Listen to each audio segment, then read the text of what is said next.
back together again. I hope everybody had really good holidays, and now we're back to the grind. So it's good to see everybody, and Happy New Year, and to everybody that's out there going to watch our recording.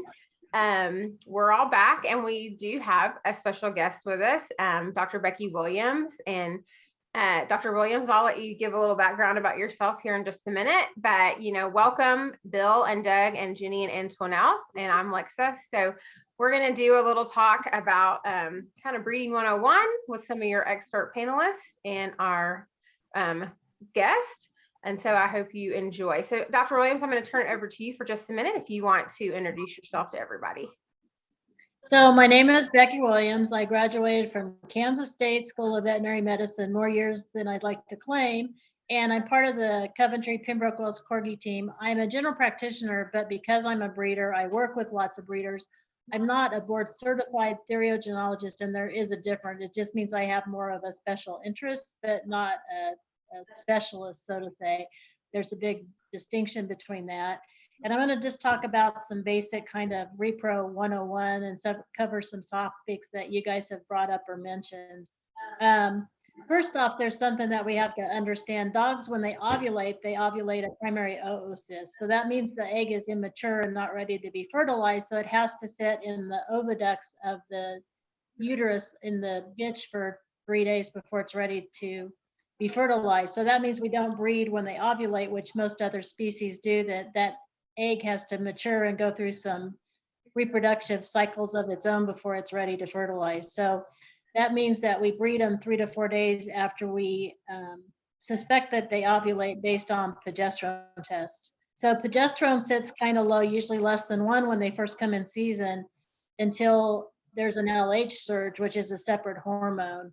And then after they have an LH surge, they probably ovulate 24 hours after that. And then we breed them 3 to 4 days after that. The reason that we don't measure LH is a couple reasons. For one thing, it's kind of temperature sensitive and it's a hard test to do. Also, it can go up and down in a day. So if you don't test them every day, or you just happen to hit the 24 hours when it's not there, you can miss it. It's a positive or negative test. It's not a number. And once it's out of their system, you can't tell that it's happened. So that's why we test progesterones.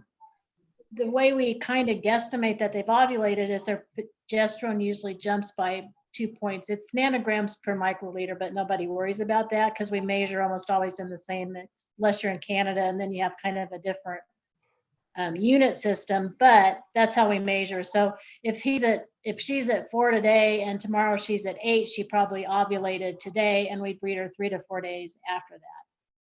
Do all dogs need progesterone tests? No. If you have a male that's really good at telling you when they're ready to breed, then you might be able to tell. Or if you have a dog who starts howling the moment they ovulate, you might be able to tell. But a lot of times we're breeding dogs to semen that we have to ship in, or it's frozen, or we don't have a male close to us, even if it's not the male that we're using. So we have to use the progesterone test.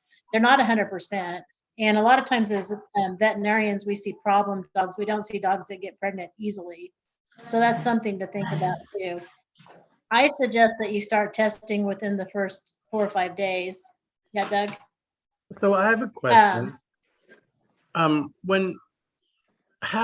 So you said, 3 to 5 days, which is something I've heard, and we do that.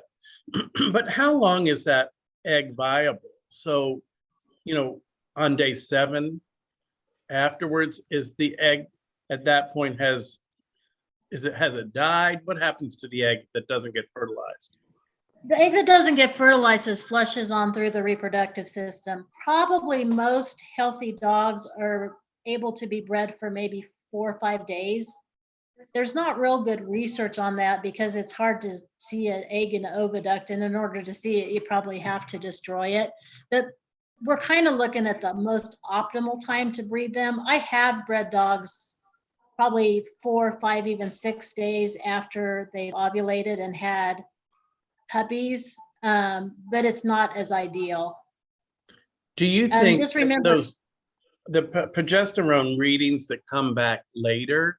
So say I'm breeding and I have a progesterone of 30. I'm just wondering if you could share with us numbers that you think, you're beyond peak at this point and it's not worth breeding? Dr. Christensen in Texas did a survey and he followed all these dogs till they ovulated, and then he bred them 3 to 4 days later. But he also checked their progesterone 3 to 4 days later. Some of those dogs were in the 40s and 50s and off the scale. So it doesn't really matter how high the number is, it matters how long it's been since they ovulated. We've bred dogs at 26 and 30 and had them miss, but we've also bred dogs at 26 and 30 and had them get pregnant. So a lot of people try to put it down to a number, and it's not quite that simple because it's days after ovulation. The other thing is a lot of vets that don't do a lot of repro stuff, they'll send the progesterones out, which is fine, except you just have the disadvantage of the delay time. But it says that they're ovulating, and they assume because they're ovulating, that's when we need to breed them, but that's actually too early. Most dogs ovulate at 6, but some of the breeds like Newfoundlands, they ovulate at a much lower level. And that's why you kind of have to have a baseline and you have to kind of follow it through. And a lot of my long-term clients, they kind of know what numbers they need for their dogs, but it's not always the same. I have a question just while we're talking about progesterone. Obviously it's very important that we use that for breeding, but I've used it a few times too to tell if we need to go ahead and do a C-section or not. Reverse. Yeah, a reverse progesterone, just to say. So while we're talking about progesterone, I thought I would bring it up to why it's important to get information on the other end when you get close to having puppies. So yeah, it is real important, especially when we have no idea of breeding date, or we see a dog that has very few signs of stage 1 labor and we're not sure about the C-section. So at the end of the reproductive cycle, the progesterone drops. And that progesterone drop is important on C-sections because even if they're not quite ready, but you could get viable puppies, like say they're 58 days, and normally they would whelp at 61. That progesterone drop is also one of the things that triggers lactation. So it's important that we wait as long as we can to get that progesterone to drop. Dogs go into labor most of the time when their progesterone is less than 1. We usually don't wait for it to get that low for a C-section, but usually anything less than 3 is okay. In cases where the bitch is extremely ill or there's deceased puppies in the uterus, I've done it as high as 5, but it's more of an emergency. But yeah, to confirm that a bitch is ready for a C-section, we do a reverse progesterone. We don't base our decision just on that number, but it's part of it. We also do ultrasounds. We also find out how many days they are. We also look at clinical signs, but it's really important. Excellent, thank you. So what about progesterone when a bitch is splitting a cycle or she's taking forever to come into a cycle? And maybe you could talk a little bit about the inducement of that and what you do or if you don't do and that sort of thing. So some dogs we like to think they're mostly normal, but dogs don't read any books, so they're not. Sometimes dogs will have really long times where they don't really get to an ovulatory level. I've bred our own dogs on the 31st day of their season and had them get pregnant because when they finally did ovulate, the eggs were viable. There are dogs that just sit at a baseline level or even at 1 or 2 and never go higher. There are some medications we can give to get those dogs to ovulate, and if it works, and it doesn't always work, but they can have a more normal season or a normal cycle that you can breed on. Unfortunately, the viability of the eggs, if you wait too long, may be affected. So sometimes those dogs will not breed in one season. The next season, once they get to 15, 18 days, if they still haven't ovulated, we can give them some medication and try to get them to ovulate. That medication is not always available, but we have done it successfully. Some dogs too don't hold enough progesterone to keep their pregnancy going. So they'll get pregnant, but they'll lose their puppies. We can test those dogs and give them supplemental progesterone to hold the pregnancy. We usually use an equine product called Regimate. The only challenge is that you can't do it. It's bad for the puppies if you do it before 40 days. And there is some research that says that it increases the chance of those dogs needing a C-section. I can't say I've seen that in practice. It's an issue with a lot of retrievers. And for the most part, those dogs, once we take them off at day 58, and they do go into normal labor stages. But it's just something that you have to be aware of. I've also seen in Rottweilers, I've seen that in family lines. So I have problems with a bitch. I get her to have puppies and her bitch puppies do the same thing. I've only seen it in Rottweilers, and that might be an unfair conclusion, but I did see a family of Rottweilers that tended to have low progesterone and had pregnancy issues. Is that a product that you would recommend to you on a bitch who can get pregnant, but maybe loses a few puppies throughout? Maybe she ultrasounds at 5 and then at birth is 3, you know, like reabsorption or anything? That's a really good question. There are other reasons that can cause reabsorption, but in those cases, I would test those dogs once a week after day 40 to see if it's dropping lower than 5. I get real worried when it drops even lower than 10. And if it's from progesterone and you supplement them, it's something that you can help them with. And some dogs will be fine a couple litters, and then you start having trouble and they do need the supplemental progesterone. I'm not a people person, but apparently it's common in people too. So are you seeing that at a particular age? So going back to your last comment, you said sometimes they'll have a couple of litters and it's fine, but then their subsequent litter, now they're seeing the drop in progesterone. Do you think that's age related, or is it just kind of sporadic? It could be sporadic. It could be age related. Most of us don't breed our dogs late, 7 or 8. We're usually try to stop, which was another topic, at 5, 6, or 7. But I think that there's a possibility of that. The other thing is there could be other factors just affecting their reproductive tract besides age at that stage too. Can we go back and talk about inducing ovulation? You're talking about. Yes. So can you sort of walk us? So I guess, from my standpoint, sometimes we have these, like I have some rare breeds that do require a little, we worry about viability. And sometimes they don't come into season till they're 3.5 for the first time. And I have used a drug to bring some of them in, and it has worked. And so I'm wondering what you recommend for that, what drugs you recommend, or protocol that you subscribe to. So we have had some issues with some breeds that won't come in season, or all of a sudden they're like 1.5 years. There's a medication called cabergoline that's a prolactin inhibitor, and I don't quite understand the science behind it, but you give them a pill a day until they ovulate, and that's what we pretty use. Successful. Yeah, it's pretty successful. There's also, I've talked to Dr. Lopate, who is a board certified theriogenologist and is really good when I have totally buffaloed and need help. There's an implant that's available overseas that if it became available here, it might solve the problem both of getting dogs to come in season and to keep them out of season if we need to do that for medical or for show purposes. But right now it's not available in the US. As far as I know, cabergoline is the only thing that you can use now to get them to come into season. And I've had it work in 2 weeks, and I had one dog that was really stubborn and it was 5 months, but for the most part, it does seem to work. Okay, Yeah, I was very successful with it. And I felt like it started, she had never been in season. She came in season, she got pregnant, and she became very regular, Becky, ever since then. So it was like it triggered it to work. And, it was a Sussex Spaniel. It's probably one of those things that there was something in her system, like a negative feedback loop, that was keeping that from happening. A lot of times too, if you have a dog that won't ovulate during its season and you get her to ovulate once, she'll ovulate the seasons after that too. And we've had that happen too. I was very happy.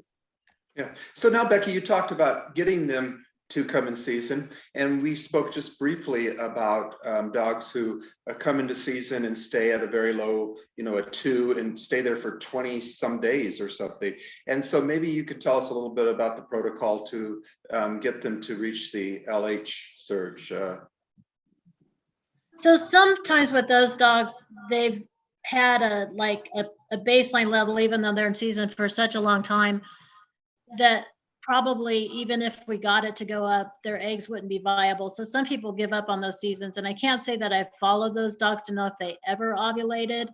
Sometimes they're doing that when they're splitting their season. So that means that they're going to set at a 2, maybe under 1, but at a 2 or 3 for weeks at a time and kind of think that, no, I've missed her. And then all of a sudden they start bleeding again and go ahead and complete it with a normal season. Those dogs drive me crazy because all of a sudden you've done 14 progesterones and you haven't bred your dog.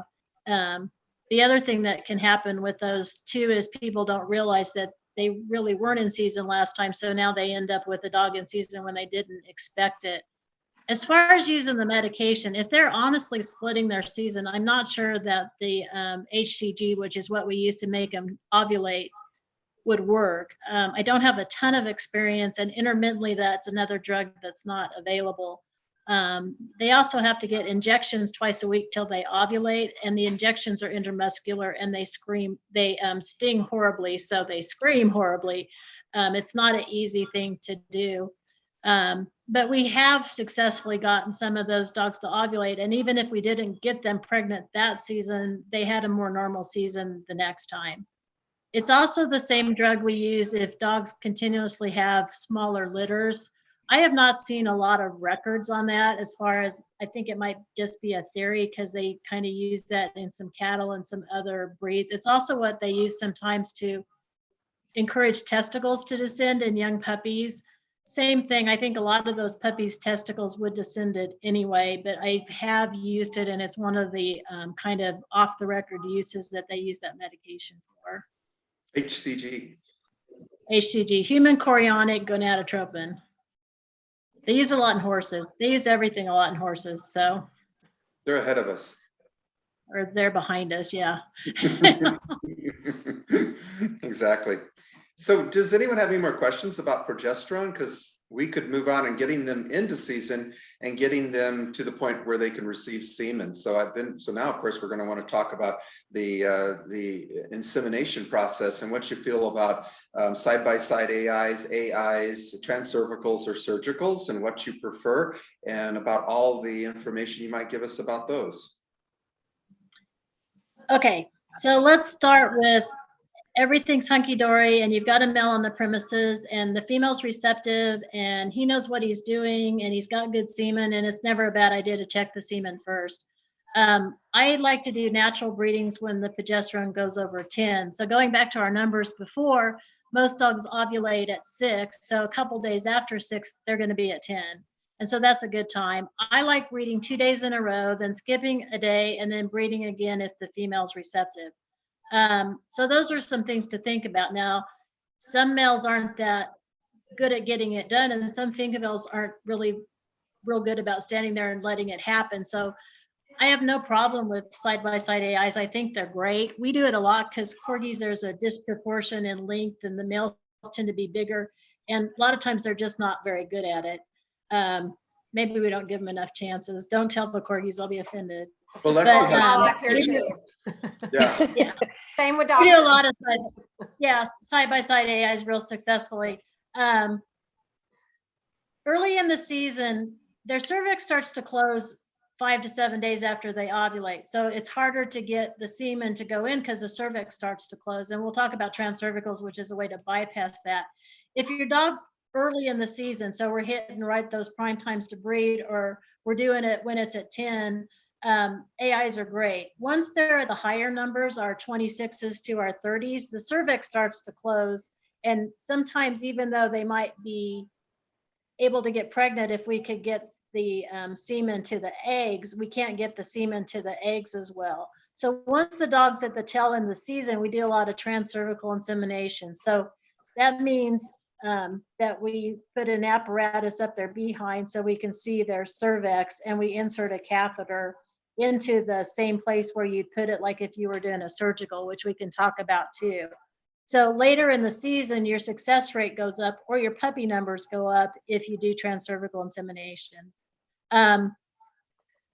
I do them where I'm at. Mostly my technicians do them. I think they grew up playing video games, so they're really good at seeing through the screen and doing all those moving things. And some of them just have a knack for them.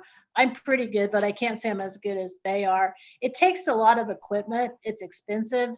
You have a $6,000 scope up the vaginal vault of a dog, and if she sits down, it's done. It's broken. You can't use it again. So we can't do it on dogs that are not cooperative. So that's a consideration too. A lot of vets aren't fond of it, but I think part of that's because there's a big learning curve. There's a big equipment expense. There's a risk that the 95-pound Mastiff is going to sit on the scope and it's not going to be a good ending. And I think that's part of the reason that they don't like it. I like it because you can do it for frozen semen without doing a surgical insemination. I don't mind surgical inseminations. I always tell people it's the easiest surgery in the world.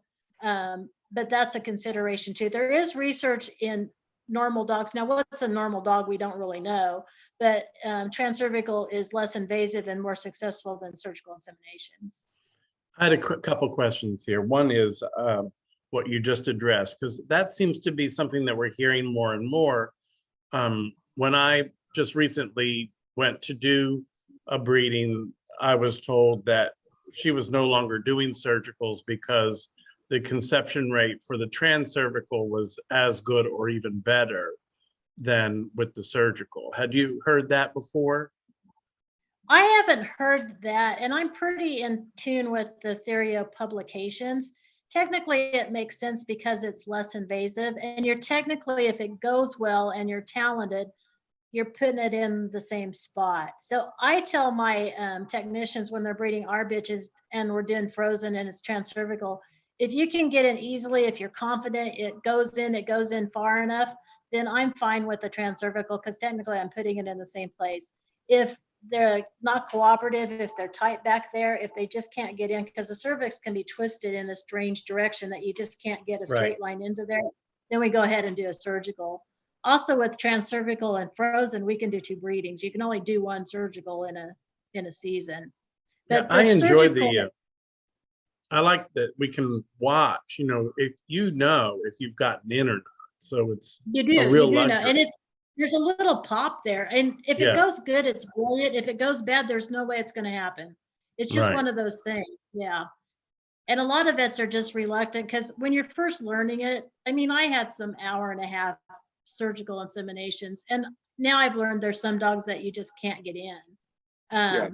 But yeah, and I think that's part of the reason people are reluctant to do it. Plus the lack of staffing right now in the veterinary world's affected something that takes a long time. So that's been tough too. So there is, so, as you said, there, you can only do 1 surgical. So there are veterinarians who recommend doing 1 transcervical and then the following day follow it up with a surgical. What do you think that's a good routine or?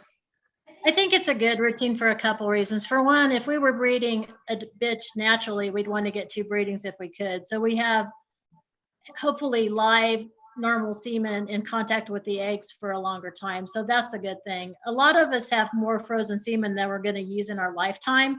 So we might as well put the odds in our favor and try to get these bitches pregnant so we can preserve that genetic material. So yeah, we do that quite a bit. And sometimes staffing wise, because you can't plan a surgical implant 2 weeks in advance. Sometimes I can get a transcervical done that day and I can get a surgical done the next day. So it happens that way sometimes too. What do Great. you, I have, oh, sorry. sorry, I just really fast. I know we've talked a lot about the bitch, but what about, the semen that we've either collected and it's frozen, or maybe like for me, I have to ship it in.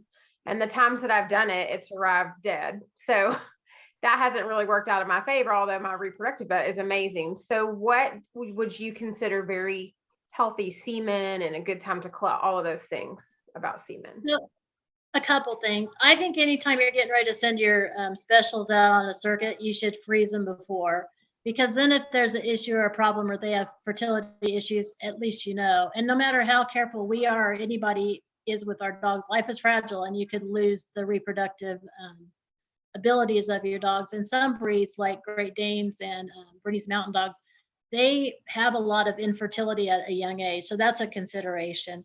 I don't think that anybody should ever do fresh chilled semen without having a recent semen evaluation on their dog. I just don't think that's fair. So that's something to think about too.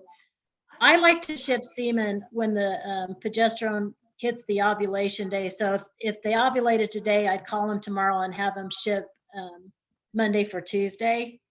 And then I tell them too, depending on what the progesterone is when we get the semen, or the day before, we'll talk about doing another insemination. A quick example, we just bred one of our girls you run into weekends and you can't get semen on Sunday. And if you get it on Monday, it was collected on Saturday. And now in our area, and you guys, I'm in Southern California, it's not like it's a middle of nowhere like here at the farm. It's hard sometimes to get stuff out on Saturday because if they're already full of other things, they won't do it. So this girl had an ovulation level. So I called up the person that shipped and I said, let's do Thursday for Friday and then Monday for Tuesday. And so I got a shipment. We did a regular AI on Friday because she was still pretty early. The owner of the mail called me and she goes, I'm willing to ship Monday for Tuesday, but it's been 4 days. Don't you think we're kind of late? And I said, you know what? We could be, but I'm going to test her when I get the semen and we'll see what it is. But if I miss her, I'll regret not doing that second shipment, which reminds me I still need to pay her. When we did the insemination on Tuesday, which was 4 days later, even though she was at like 9 on that Friday, she was only at a 15. So she didn't go up as much as expected. And so there's a good chance.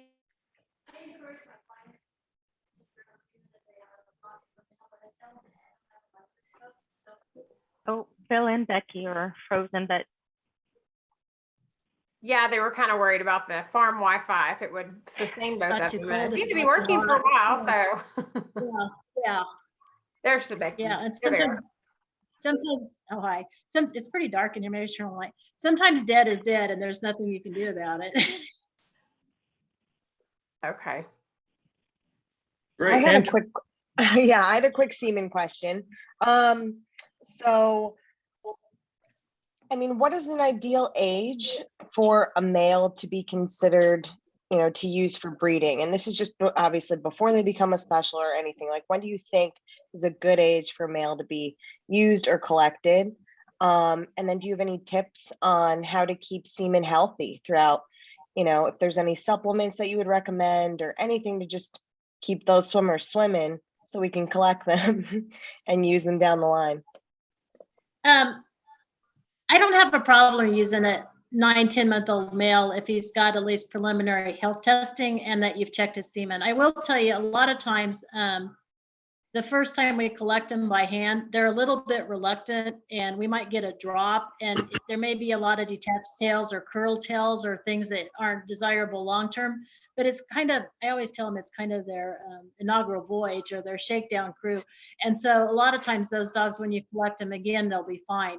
Now keep in mind, the semen you collect today was probably formed a month ago. So you need a little bit of separation between the times when you collect that first time and when you want to see how they're doing. Some dogs too will never collect by hand because they're just too nervous or not nice. Or sometimes my clients, especially with the like the working dogs and the police dogs, they have to collect their own dog because there's no way anybody else is going to ever be able to do it. There are also dogs that have to come in the hospital and hang out and let me give them their favorite cookie and sit on the floor and talk to them before they'll even think about collecting. Some dogs won't collect without a teaser no matter what, but I have no control on when a girl comes in season or if it happens to be in the office. And I don't want some strange dog licking my dog's behind. And so I say, I have a teaser, but she can only be in the room we're not touching. And so there's a lot of considerations there. As far as keeping the dogs producing for a long time, I think if you have an older dog, it's important that you collect them every 60 days or so, even if you don't use it, just to stimulate that to work and to that to keep going. I also think if you plan on freezing a dog, it's definitely better to do it before 3-4 years of age. Now, in some dogs that doesn't work because they're just so slow maturing, but older semen doesn't freeze as well and we don't get the concentrations. Thank you. There are some supplements. Revival Animal Health has been very kind to the breeder population, and they have a couple. I think one of them's I'm a Stud, but there's a couple things that there's some nutritional value in those too. A lot of times too, dogs, just keeping our dogs healthy and dewormed, and that can make a difference too on how about the quality of semen. Some dogs in perfect living conditions still go sterile at 3 or 4. Excellent. Got it. So, does that answer your question? Yes, it does. Okay, Thank you. so, yeah, thank you. So the So- next question is, so we asked Bill, about. can I butt in? I got a semen Oh, sure. question. Okay, all the girls have semen questions. I like it. You know, it's nice when I have males. I have talked to breeders who do ship in semen, and I've heard of a couple of different practices, not that I've ever done any of these. And one of them, some of them actually make a whole lot of sense. You collect twice in one day, once very early in the morning and once right before 5, and you ship 2 in a box if it's over a weekend. But I've also heard of people saying, well, they did one collection. When it arrived at the breeder, they split it into 2, inseminate half one day and inseminate the other half the other day. And I'm like, is there any, how much longer would that other second half of the semen stay alive? Would it have lived longer in the vaginal tract, or would it have lived longer being chilled? So I didn't understand why they did that. Do you have any insight on the longevity of semen, whether or not it's in the vaginal tract or chilled? So a couple things. Some semen lives a long time no matter what you do to it. I've collected semen, forgot about it, left it in the test tube overnight with no extender at all, room temperature, and I look at it the next day, and it's beautiful. I've had semen that is sitting on the microscope and I forget to take the slide off, and as long as the night, thank you. I was wondering how to do that. As long as the light wasn't turned on, so it dried out, and it's beautiful. But research, so if we're going to papers and people that have researched it, they feel like that semen would be better off in the vaginal vault. So it could live around the eggs and stay in there. And one thing to think about, you guys, dogs can come in season, get bred that day, and still get pregnant. So how does that happen? The semen goes up to the oviducts, hangs out like it's at some resort, and waits for the eggs, and it still happens. It's not super common, but there's documented cases where dogs have gotten pregnant, bred the first or second day of their season. So probably in those cases, they'd be better off leaving it in, just inseminating in the bitch as long as she's past ovulation. Another thing, just so you guys know too, what really affects the viability of semen once it's outside of the bitch is the chilling. So if you're going to collect a dog and breed the bitch the same day, you're better off spinning it down, putting it in the extender, but not chilling it, and still using it that same day or even sometime the next day. It's the chilling that affects the viability or how well it does. So if I'm going to use it the same day, I don't just use it straight up, because I typically do. I just collect and immediately inseminate. I don't add anything. No, I think I do that all the time. I think it's perfectly fine if everybody's normal and everybody's good. And you've probably been real successful with that. Let's say that you weren't going to breed for several hours. The prostatic fluid, which is what comes out, the clear stuff, is hard on the semen. You'd be better off spinning it down, putting it in extender, and then still using it the same day. But if you're going to use it the same day, I wouldn't chill it at all. And then for those of us who do a lot of this stuff at home ourselves, do you have a list of extenders that you like? And I know some particular breeds only ship better or do better with certain types of semen, extenders. Are there certain ones that you're like, this kind of is like great for everybody, this one is easy access to get a hold of? Because I've been in this situation trying to get extenders because I need a ship, and I'm stuck with whatever I found on Amazon, and can't say it's the best, whatever. I think sometimes it depends on the dog, and I think some dogs are good under any extender. I used to have a client who had a very popular soft-coated Wheaton, and he would only do with one extender. And I did like 8 different extenders and put it in the fridge overnight and looked at it, and for the most part, he was only good with one. The old ICSB extender with the egg in it, the funny colored one, it's a really good extender, but once you put egg in it, you can't use an automated semen counter on it to check the quality. So a lot of people don't like that. The mini tube products are really good too, but I've used some other ones that have been good. A lot of times just for around us when we're doing it ourselves, we use a product from Animal Reproductive Resources that they also use on horses, and it's really inexpensive. And you put a liquid into a powder and mix it so it's really stable till you mix it. So you might look at that. It's ARS is their call name, and they're in Chino, California, and they're really nice people. But for just everyday use, or if you're using a lot of it, or gee, I'd like to use some extender or just have some around, it's a good product. Awesome, thank you. All right, Bill. You're up. So, no, great. So, so now we've talked about the progesterone when they come in season, getting them in season, trying to get them to the LH. They get to the LH. We've bred them now. We've considered the stud dog. We've considered the semen. So, Dr. Williams, do you have anything you want to say about that period and about the semen and the bitch and that sort of thing? Optimum ideas about anything that we haven't talked about in that realm before we move on? Just a couple things. There are some bitches that you can do everything right and you can never get them pregnant. Why? It's kind of hard to say. Just know that every time your bitch comes in season, she reduces her chances of having a big, normal, healthy litter because they kind of slough the inside of their uterus, which is why we recommend breeding them early. I like to see my clients breed at 3 and 4. We've had success at older times sometimes, but sometimes you decrease your numbers. The last research I saw, and I'm quoting this because I'm not around my sources, but at 6 years old, their litter size or their chances of getting pregnant decreases by 40%. And that's based on a study. The tough thing about studies, they tend to be done in beagles and lab animals and under one circumstance, but it's just something to keep in mind. I don't think you should breed anything that's never been bred after 6. I think if they don't get pregnant at 6 or 7, they're probably unlikely to at all. I have seen older dogs produce successfully at older ages, but I also think we owe it to our dogs to kind of think about that too. Great. And so what about breeding back to back? How do you feel about that? Or what are your perspective on it, whether you do it or not? What's your perspective on breeding back to back?